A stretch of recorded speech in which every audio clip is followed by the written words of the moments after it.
A garden of paper-making plants. And again, welcome Sydney and Elaine.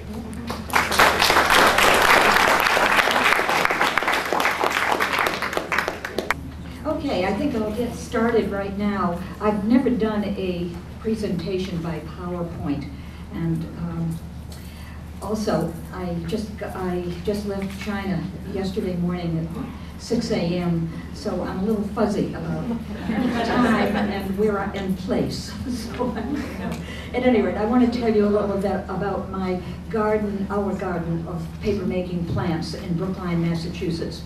We have very strange weather in that it changes all the time. Oh, this thing is changing all the time too. Yeah, I think this is why I don't like PowerPoint presentations. You never know what to expect. I like the good old-fashioned slides, and especially I like films where I feel I'm in control, I've been better control of it all. At any rate, I'm supposed to be telling you about our garden of paper-making plants, and these are historical plants. What I really want to collect and have collected are plants that represent the materials that have been used historically over the centuries, and most are still being used by hand paper makers and even in paper industry. So that's what my collection is involved with. And oh, I see this doesn't move at all when I press the... Well, that's very interesting. Well, maybe we ought to do a different program. Maybe we need to... Okay, now let's start. Go back No. to the beginning? No, we won't go back to the beginning. We'll start at part 2, the plants. I've been collecting these plants ever since I started paper making. Now, theoretically, any plant can be used to make paper. Don't hit that button, that's why it's... Oh, that's why it's... Oh, don't hit that. Don't hit that, so just... Yeah. Okay, oh, this is a good one to start with. This is the paper mulberry, Broussonetia papyrifera kazine. And since I started paper making, I began using all the plants in my garden, because theoretically any plant can be used. But there are certain reasons why special plants have been used in the past for traditional hand paper making. And one is the availability of the plant in great material, in great quantity.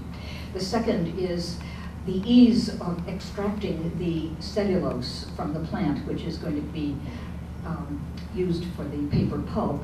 And third, whether the plant material that you're using will ultimately produce, and the procedures you use will ultimately produce the type of paper that you want to make for the uses that are required. So these are why some plants are more useful than others. Now the paper mulberry, the Broussonetia papyrifera, is kind of an all-purpose fiber, and that was what's used here in Hawaii for the making of tapa cloth. Now there are other plants in that family, not in that family, but of the same nature. These are woody bast fibers that are used, and they're much easier to extract from the woody part than we'll see in the other plants that I've been growing. A number of years ago, my friend Neil Bonham from Washington sent me a Celtis, Pteroceltis, Tatarinowii, known in China as Qing tan. And this is the fiber that has been used historically in China for making the very finest paper, the xuanzi, that's used for calligraphy and brush painting. And again, it's the woody bast fiber, it's the bast layer of the Qing tan that's being used. And this is an outdoor tree, and you'll see with my plants that I show you, the ones that are in pots are plants that will not grow in our climate, so they have to come into the house for the winter. We have a very crowded house. The plants fill everything. I wish I had rubber walls. At any rate, the Celtis is an enormous tree, and it grows beautifully outside. And recently, last year, I was in China, and I managed to buy a huge quantity of Qing tan bark already prepared, ready for further manipulation for paper making, and Carriage House is going to sell that eventually. And other plants in that same nature of bast fiber are Edgeworthia papyrifera, which the Japanese call Mitsumata. This particular plant, you'll see it's in a pot, that won the prestigious Cunningham Award at the New England Flower Show this year. I was very excited. I was presented with the award, but I got up and I said, no, it's not me, it's the plant that won the award. And it's a beautiful plant. It blooms at the time of the flower show, so it's very spectacular. And it makes beautiful paper. The paper plant of Nepal, we've been grown for a long time. It's in the Daphne family, it's Daphne bholua. Again, it's the inner bark that's used. Now this is interesting. This is Dirca palustris, which grows in North America. It's a native plant. It's in the same family of plants as the Mitsumata and and other plants in the Thymelaeaceae family, but it was never used for paper making because the American Indians, the indigenous people of America, used it for making rope, but they had no tradition of paper making. But it could be used for paper making, and it happens to grow outside, and our plant is doing very well outside. Another type of bast fiber is herbaceous bast. These are not really woody trees, and a prime example is hemp, the Cannabis sativa. In this slide you see Donna and I are gathering it. Now, I didn't know how to process it into paper, so I decided that I would coil it up, and we soaked it for about 2 weeks, and then I tried to extract the fiber. I never did because I developed a terrible rash and I forgot the whole project. So I don't advise anybody to grow hemp. First of all, it's illegal, and secondly, you don't know if you're allergic to it. The best thing is to buy it from somebody else. The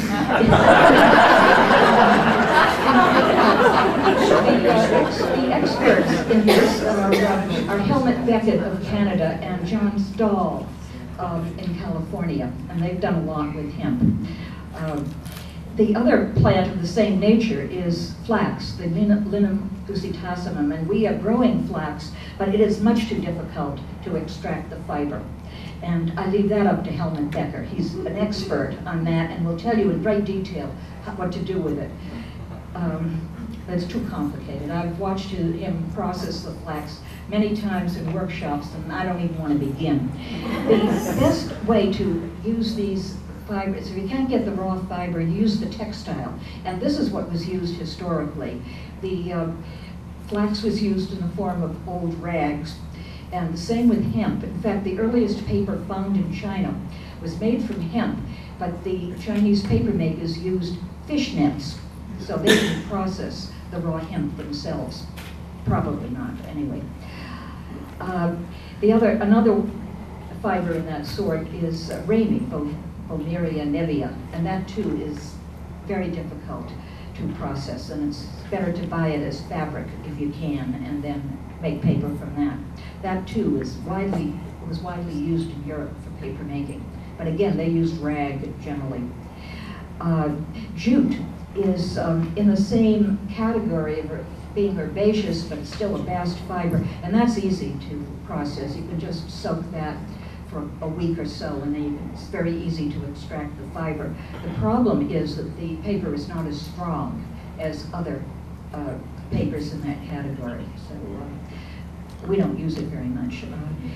Another plant like that is kudzu, which was not used for paper making traditionally, but I used to teach a lot of workshops, and the ones that I taught in the South, people wanted to know, well, can we use this for kudzu? Because it grows everywhere. It's a terrible weed. And we never did well with it. But then I did find out how to process kudzu. And if anyone is, I don't want to tell you about it now, that's a whole story in itself. But if you ever want to know how to process kudzu, I can tell you. You can call me. Don't email me, but I'll tell you on the telephone. Then let me talk about the grasses. And now, this is bamboo, and bamboo is a woody grass. And the Chinese make use of bamboo for just about everything, from eating to baskets to houses to scaffolding to everything. It's a fantastic member of the plant family. And but it took the Chinese 9 centuries before they learned how to make paper out of this woody fiber. And now, once they learned what the secret was, which is not a secret, but they soaked it in lime, and they still do. This is caustic lime for anywhere from 1 month to 5 years, we've discovered when we have examined the use of bamboo in papermaking in Asia, as used throughout Asia. And I don't know why, when the Europeans were looking for an alternative to rags, I don't know why they didn't figure out at that point how to use wood as a fiber. If they'd only asked the Chinese, that someone had gone to China and watched the paper makers, they would have saved several centuries. And then well, people that have been famous for discovering that how to make paper from wood, they would have lost their point in history. But the Chinese were really clever about it. But again, it took them 9 centuries to figure out how to make paper from bamboo. Now, other grasses are used in the same way for paper making. And again, these grasses like rice, which we are growing, and yeah, my rice finally produced seeds. I depend on some of these plants, which are annuals, to reseed themselves so that I have the rice for the next year. But just to be sure, I picked up some rice samples. The rice was being harvested when I was in China this past month. So I had more rice seeds, and I also got some wheat seeds. There's wheat straw, and it's the straw that's used for paper making. That too has to be retted in lime for a couple of weeks and then cooked to be made into paper. And I gathered some wheat seeds also in China to supplement my supply. Miscanthus has been used for paper making in various countries, particularly in Australia and New Zealand. And we have some beautiful miscanthus growing. I don't like to use my plants because then that deprives my garden of plants, and that's why I don't understand how so many paper makers are trying to use their garden plants, because you can get some wonderful effects, but then you strip your garden of all that beauty. And some of the stuff doesn't grow that fast, so I like to concentrate on the fibers that have been used historically and that are easier to grow. Now, another fiber which we are very fond of is abaca. And I did research in this back in 1976, and it was through my efforts of importing the abaca from the Philippines that really introduced American paper makers and artists to the use of abaca, and it's a wonderful fiber. That too is difficult to actually strip from the plant, which is a banana plant. And the trouble with banana plants is that they grow very rapidly and they multiply rapidly, so that you start with one banana plant and the next year you can have a plantation. If anyone would like a banana plant, we give them away to anyone who visits. Right now I'm making in this slide I'm making a 12 by 12 foot sheet of paper from abaca by spraying the pulp. The advantage to abaca is that it not only has wet strength, it also has dry strength, and we've found it's a fantastic fiber to use. But we do not process it ourselves. We happily buy it from Donna at Carriage House because she is now the person who imports it. Now, I'll show you the difficulty in extracting leaf fibers, because that's what abaca is. It's a leaf fibers. And here's the pineapple. I saw this being experimented with when I was in the Philippines in 1976. And here's a Philippine lady. She is scraping the pineapple leaf. She's holding it down on one end with her foot. With the other end, she's scraping the leaf with a broken china plate. And this is a very difficult way to extract fiber, which is why pineapple fiber is very expensive. When I was teaching in Honolulu many years ago, we tried making pineapple paper, but we got it from the pineapple fields. When the pineapple machine broke down, they were harvesting the pineapple. The leaves would get tangled up in the machine, and the drivers, cutters would swear at it. But that was very good for paper making. They took away all the work of hand scraping the fiber. So that's what we use to make paper from the pineapple. But I'm not recommending it. Another plant that's fantastic is Agave cisalana, and I saw that being decorticated. That is, the fiber was being removed, and they had just at the mill that I visited in Kenya, where I saw the agave plantation, they had just bought a machine from Australia, which was a decorticator, and they could easily decorticate these agave. And they were using it mainly for rope and string, but also it's used widely for specialty papers, similar to the way abaca is used. Another leaf fiber that we've grown is Sansevieria. It's also called bowstring hemp or mother-in-law's tongue. And that's a house plant. And we've never tried making it into paper, but it has been used historically in other countries, notably in India. This plant I'm very fond of, Stellar Chyme. It has no common name. It's in the Thymelaeaceae family of plants. It yields a wonderful paper, and that is the fiber that is used in Tibet and Tibetan areas for the making of paper. And I made a whole film about how that is processed. From the bast fiber is in the root of the plant. The plant is a beautiful little plant. It smells like a Daphne. The flowers are wonderful. But it's like a little tree that grows underground. And all the bast fiber is around the woody part. But it's, it's relatively easy to extract the bast from that.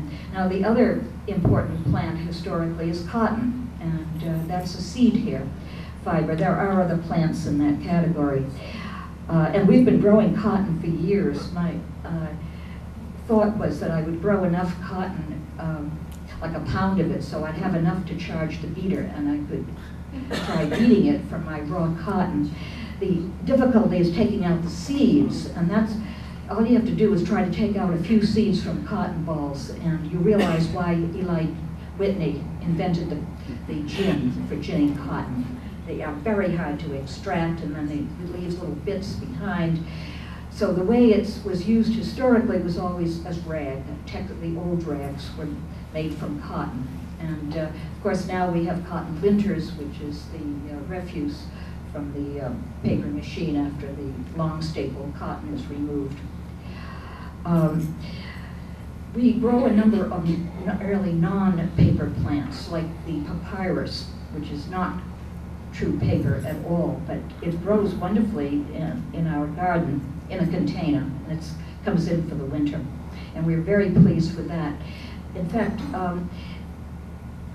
very shortly, our paper museum is going to have an extension of its exhibitions in New York at Donna Koretsky's paper studio, Carriage House, which has moved into a new space in Brooklyn and will have a gallery space. And my first exhibit there is called Before Paper, because I discovered that I have a tremendous number of artifacts on wood, on metal, on papyrus, on leaves of all sorts. And all of these were used for writing and communication, and they have other stuff and that was used for clothing and so forth, all before the invention of paper, and most of these are still being used by indigenous peoples around the world.